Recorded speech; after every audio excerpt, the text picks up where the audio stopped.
안녕하세요. 인간 중심 상담 이론을 학습 이론에 적용하는 방법에 대해 살펴보겠습니다. 인간 중심 상담 이론은 칼 로저스에 의해 발전된 이론으로 개인의 성장과 자아 실현을 강조합니다.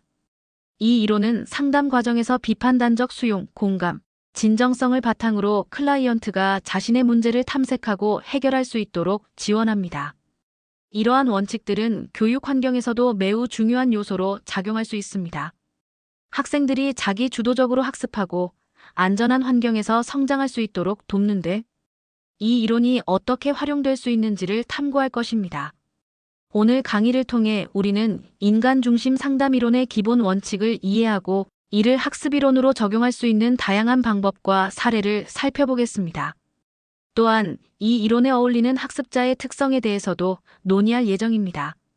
이 모든 내용을 통해 여러분이 교육 현장에서 학생들의 잠재력을 최대한 발휘할 수 있도록 지원하는 방법을 배우는 데 도움이 되길 바랍니다. 이제 인간 중심 상담 이론의 기본 원칙에 대해 이야기해 보겠습니다. 이 이론은 칼 로저스에 의해 발전되었으며 개인의 성장과 자아 실현을 중시합니다. 그럼 각 원칙을 하나씩 살펴보겠습니다. 먼저, 비판단적 수용입니다. 이 원칙은 상담자가 클라이언트의 감정과 경험을 판단하지 않고 있는 그대로 수용하는 것을 의미합니다. 즉, 클라이언트가 어떤 감정을 느끼든지 그 감정을 부정하거나 평가하지 않고 그대로 받아들이는 것이죠. 이러한 비판단적 수용은 클라이언트가 자신의 생각과 감정을 자유롭게 표현할 수 있는 안전한 환경을 제공합니다. 교육에서도 이 원칙은 매우 중요합니다. 학생들이 실수나 실패를 두려워하지 않고 자유롭게 의견을 나눌 수 있도록 도와줍니다. 교사가 학생들의 다양한 의견을 존중하고 수용하는 태도를 보일 때 학생들은 더 큰 자신감을 가지고 학습에 참여하게 됩니다. 다음은 공감입니다. 공감은 상담자가 클라이언트의 감정과 경험을 깊이 이해하고 그 감정을 함께 느끼는 것을 의미합니다. 상담자는 클라이언트의 입장에서 생각하고 그들의 감정을 존중합니다. 이 과정은 상담자가 클라이언트에게 진정으로 관심을 갖고 있다는 것을 보여줍니다. 교육 현장에서도 공감적 관계는 매우 중요합니다. 교사가 학생들의 감정을 이해하고 그들과의 관계를 깊이 있게 형성할 때 학생들은 자신의 의견을 표현하는 데 더 적극적이 됩니다. 이로 인해 학습 효과도 높아지게 됩니다. 마지막으로 진정성에 대해 이야기하겠습니다. 진정성은 상담자가 자신의 감정과 생각을 솔직하게 드러내고 클라이언트에게 진정한 모습을 보여주는 것을 의미합니다. 상담자가 진정성을 가지고 다가갈 때 클라이언트는 그 신뢰를 느끼고 더욱 깊이 있는 대화를 나눌 수 있습니다. 교육에서도 마찬가지입니다. 교사가 학생들에게 진실하게 다가갈 때 학생들은 더 큰 신뢰를 느끼고 학습에 더 적극적으로 참여하게 됩니다. 이 진정성은 학생들에게 긍정적인 영향을 미치며 그들이 자신을 표현하는 데 큰 도움이 됩니다. 이렇게 인간 중심 상담 이론의 기본 원칙인 비판단적 수용, 공감, 진정성은 개인의 성장과 자아 실현을 돕는 중요한 요소입니다. 이러한 원칙들을 교육에 적용하면 학생들이 자율적으로 학습하고 자신을 이해하는 데 큰 기여를 할 수 있습니다. 이제 인간 중심 상담 이론의 원칙들이 학습 이론에 어떻게 적용될 수 있는지 살펴보겠습니다. 이 이론의 기본 원칙들은 교육 환경에서 학생들이 보다 효과적으로 학습할 수 있도록 돕는 데 중요한 역할을 합니다. 첫 번째로 학생 주도적 학습 환경을 조성하는 것입니다. 인간 중심 이론의 비판단적 수용 원칙을 바탕으로 교사는 학생들이 스스로 학습 목표를 설정하고 내용을 선택할 수 있도록 지원해야 합니다. 예를 들어 학생들이 자신의 관심사에 맞춘 프로젝트를 선택하게 하거나 자신이 원하는 학습 자료를 탐색하도록 유도하는 것입니다.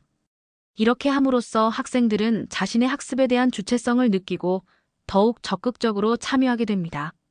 두 번째로 안전한 학습 환경을 만드는 것이 중요합니다. 학생들이 자유롭게 의견을 표현하고 실수할 수 있는 안전한 공간을 제공하는 것은 학습의 질을 높이는 데 필수적입니다.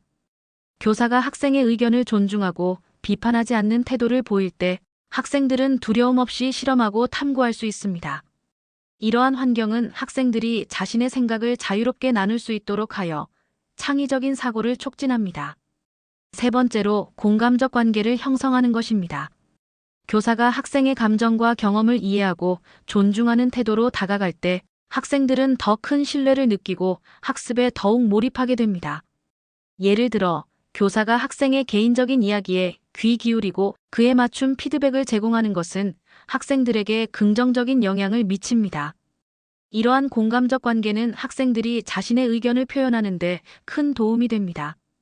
이러한 원칙들을 통해 학생들은 자신의 사고 과정을 반성하고 자아를 탐색하는 기회를 가질 수 있습니다. 마지막으로 자기 반성과 성장을 촉진하는 환경을 제공하는 것도 중요합니다. 학생들이 자신의 학습 과정을 돌아보고 목표를 설정하며 성취도를 평가하는 시간을 가지게 하면 그들은 자신의 강점과 약점을 이해하고 향후 학습 방향을 설정하는 데 큰 도움이 됩니다. 결론적으로 인간 중심 상담 이론의 원칙들은 학습 환경에서 학생들이 자율적이고 의미 있는 학습 경험을 할 수 있도록 지원합니다. 이러한 적용을 통해 학생들은 자신의 잠재력을 최대한 발휘하고 더욱 효과적으로 성장할 수 있습니다. 다음 단계에서는 구체적인 적용 사례를 살펴보겠습니다. 이제 인간 중심 상담 이론의 원칙들이 학습 이론에 적용된 구체적인 사례를 살펴보겠습니다. 이러한 사례들은 학생들이 자율적으로 학습하고 의미 있는 경험을 할 수 있도록 돕는 데 기여합니다. 첫 번째 사례는 프로젝트 기반 학습입니다. 이 방법은 학생들이 스스로 주제를 선택하고 그 주제에 대해 깊이 탐구하는 방식입니다. 예를 들어 학생들이 환경 문제를 다루는 프로젝트를 선택하도록 하고 그 과정에서 필요한 자료를 조사하여 발표하는 활동을 진행합니다. 이 과정에서 교사는 학생들이 선택한 주제를 존중하고 필요한 지원을 제공하는 역할을 합니다. 이를 통해 학생들은 자신의 관심사에 따라 학습할 수 있으며 비판단적 수용의 환경 속에서 자유롭게 의견을 나눌 수 있습니다. 두 번째 사례는 자기평가와 반성의 시간입니다. 학기 말이나 특정 과목의 종료 시점에 학생들이 자신의 학습 목표를 되돌아보고 성취도를 평가하는 시간을 가집니다. 이 과정에서 학생들은 자신의 강점과 약점을 이해하고 향후 학습 방향을 설정하는 기회를 가집니다. 교사는 이 시간을 통해 학생들이 자신의 경험을 반성하도록 도와주며 공감적 관계를 형성하는 데 기여합니다. 이러한 반성의 과정은 학생들이 자기인식을 높이고 학습에 대한 주인의식을 갖게 만듭니다. 세 번째 사례는 협동학습입니다. 학생들이 소규모 그룹으로 나뉘어 각자의 의견을 나누고 공동의 문제를 해결하는 활동입니다. 이 과정에서 학생들은 서로의 의견을 존중하고 협력하여 학습하게 됩니다. 교사는 그룹 내에서의 상호작용을 촉진하고 각 학생의 목소리가 존중받는 환경을 조성합니다. 이러한 협동학습은 학생들이 사회적 상호작용을 통해 더 깊이 있는 학습을 경험하도록 하며 공감적 관계를 형성하는 데 도움을 줍니다. 이러한 구체적인 사례들은 인간 중심 상담 이론의 원칙들이 교육 현장에서 어떻게 적용될 수 있는지를 보여줍니다. 이 원칙들을 통해 학생들은 자율적이고 의미 있는 학습 경험을 할 수 있으며 자신의 잠재력을 최대한 발휘할 수 있는 기회를 가집니다. 다음 단계에서는 인본주의 학습 이론에 어울리는 학생의 특성에 대해 이야기해 보겠습니다. 인본주의 학습 이론은 개인의 성장과 자아 실현을 중시하며 학습자가 스스로의 잠재력을 최대한 발휘할 수 있도록 돕는 데 초점을 맞추고 있습니다. 이러한 이론에 적합한 학생들은 몇 가지 중요한 특성을 가지고 있습니다. 첫 번째로 자기 실현을 추구하는 학생입니다. 이들은 자신의 잠재력을 최대한 발휘하고자 하는 욕구가 강합니다. 이러한 학생들은 학습 과정에서 자신이 이루고자 하는 목표를 명확히 설정하고 이를 달성하기 위해 노력합니다. 그들은 자신의 경험과 감정을 소중하게 여기며 이를 통해 성장하고자 하는 의지가 뚜렷합니다. 두 번째로 호기심이 강한 학생입니다. 이들은 새로운 지식과 경험에 대한 탐구심이 매우 높습니다. 호기심이 많은 학생들은 스스로 질문을 던지고 다양한 주제에 대해 깊이 있게 탐구하려고 합니다. 이러한 특성은 학습에 대한 긍정적인 태도를 유지하게 하며 그들은 스스로 학습의 주체가 되는 것을 즐깁니다. 세 번째는 사회적 상호작용을 즐기는 학생입니다. 이들은 인간관계와 상호작용을 중시하며 친구들과의 대화를 통해 학습을 심화합니다.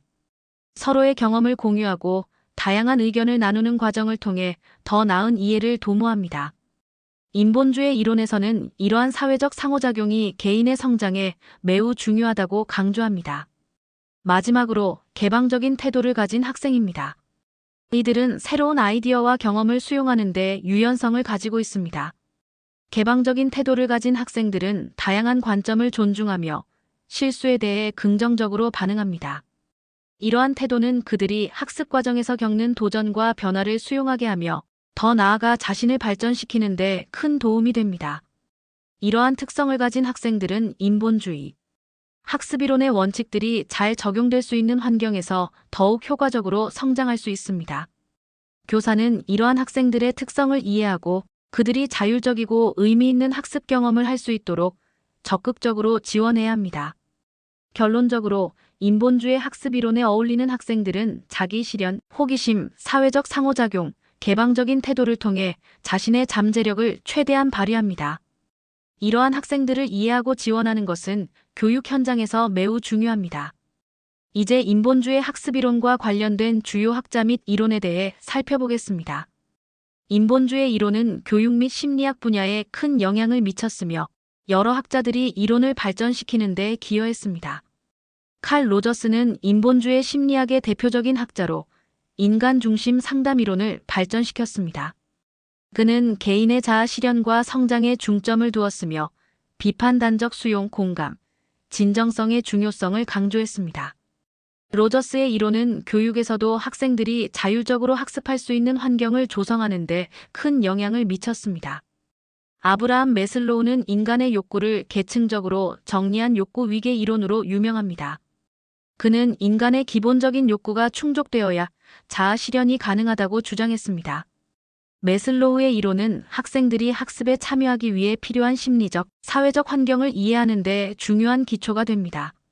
존 듀이는 경험을 통한 학습의 중요성을 강조한 교육학자입니다. 그는 교육이 단순한 지식 전달이 아니라 학생들이 사회적 상호작용을 통해 배울 수 있는 기회를 제공해야 한다고 주장했습니다. 듀이의 이론은 인본주의적 접근과 잘 어우러지며 학생 중심 교육의 필요성을 강조합니다. 하워드 가드너는 다중지능 이론을 제안하여 인간의 지능이 단일한 것이 아니라 여러 가지 형태로 존재한다고 주장했습니다. 그는 각 개인이 가진 다양한 지능을 존중하고 이를 통해 학습할 수 있는 환경을 조성하는 것이 중요하다고 강조했습니다. 이는 인본주의 이론의 개별화를 지지하는 중요한 요소입니다. 데이비드 콜브는 경험 학습 이론을 발전시켰습니다. 그는 학습이 경험을 통한 과정임을 강조하며 경험, 반성, 개념화, 실험의 순환 과정을 제안했습니다. 콜브의 이론은 학생들이 자신의 경험을 통해 배울 수 있는 기회를 제공하는 데 중점을 둡니다. 이러한 학자들과 그들의 이론은 인본주의 학습 이론을 더욱 풍부하게 만드는 데 기여했습니다. 이들은 학생들의 자율적 성장과 학습을 촉진하는 데 필요한 다양한 관점을 제공하며 교육 현장에서의 실천에 중요한 기초가 됩니다. 이러한 이해를 바탕으로 여러분은 학생들이 자신의 잠재력을 최대한 발휘할 수 있도록 지원하는 교육자가 될 수 있습니다. 인간 중심 접근의 교육적 의의에 대해 이야기해 보겠습니다. 인간 중심 접근은 학생의 자아 실현과 개인적 성장을 중시하는 교육 이론입니다. 이 접근은 여러 면에서 교육에 중요한 기여를 합니다. 첫 번째로 인간 중심 접근은 학생 중심의 학습 환경을 조성합니다. 이 접근에서는 학생이 학습의 주체가 되어야 한다고 강조합니다. 교사는 학생의 필요와 관심을 고려하여 학습 환경을 설계하며 학생들이 자율적으로 학습 목표를 설정하고 탐구할 수 있도록 지원합니다. 이를 통해 학생들은 자신감과 주도성을 기르게 됩니다. 두 번째로 이 접근은 정서적 안전성을 강화합니다. 비판단적 수용과 공감의 원칙을 바탕으로 학생들이 자신의 감정을 자유롭게 표현할 수 있는 안전한 환경을 제공합니다. 이러한 정서적 안전성은 학생들이 실수와 실패를 두려워하지 않고 적극적으로 학습에 참여하도록 돕습니다. 세 번째, 인간 중심 접근은 자기인식과 반성을 촉진합니다. 학생들은 자신의 감정과 경험을 반성할 수 있는 기회를 가지게 되며 이를 통해 자기인식을 높일 수 있습니다. 학생들은 자신의 강점과 약점을 이해하고 개인적 성장을 이루는 데 중요한 역할을 합니다. 네 번째로, 이 접근은 다양한 학습 방식을 존중합니다. 각 학생의 개별적인 특성과 학습 스타일을 존중하여 교사는 다양한 교수 방법과 자료를 활용합니다. 학생들이 자신에게 맞는 학습 방식을 선택할 수 있도록 지원함으로써 학습, 동기와 참여도를 높이는 데 기여합니다. 다섯 번째는 사회적 상호작용과 협력을 증진하는 것입니다. 인간 중심 접근은 학생 간의 상호작용과 협력을 중요시합니다. 그룹 활동이나 협동 학습을 통해 학생들은 서로의 의견을 존중하고 다양한 관점을 이해하게 됩니다. 이러한 사회적 상호작용은 공동체 의식을 기르고 긍정적인 관계 형성에 도움을 줍니다. 마지막으로 인간 중심 접근은 전인적 성장을 지원합니다. 이 접근은 지식 전달뿐만 아니라 학생의 정서적, 사회적, 인지적 측면을 모두 고려합니다. 교사는 학생들이 전인적으로 성장할 수 있도록 다양한 경험을 제공하며 이는 학생들이 보다 균형 잡힌 인격체로 성장하는 데 기여합니다. 결론적으로 인간 중심 접근은 학생의 자아 실현과 개인적 성장을 촉진하는 데 매우 중요한 역할을 합니다. 이러한 접근을 통해 학생들은 자신의 잠재력을 최대한 발휘할 수 있는 교육 환경이 조성됩니다. 저는 여러분이 이러한 인간 중심 접근의 의의를 잘 이해하고 교육 현장에서 이를 적용할 수 있기를 바랍니다. 오늘 우리는 인간 중심 상담 이론의 학습 이론으로서의 가치를 살펴보았습니다. 이 이론은 학생의 자아 실현과 개인적 성장을 중시하며 비판단적 수용 공감, 진정성의 원칙을 바탕으로 한 교육 환경을 제공합니다. 이러한 접근은 학생들이 자신의 감정을 자유롭게 표현하고 자율적으로 학습할 수 있는 기회를 제공하여 그들이 더욱 의미 있는 학습 경험을 할 수 있도록 돕습니다. 인간 중심 접근은 학생의 개별적 특성을 존중하며 다양한 학습 방식을 지원합니다.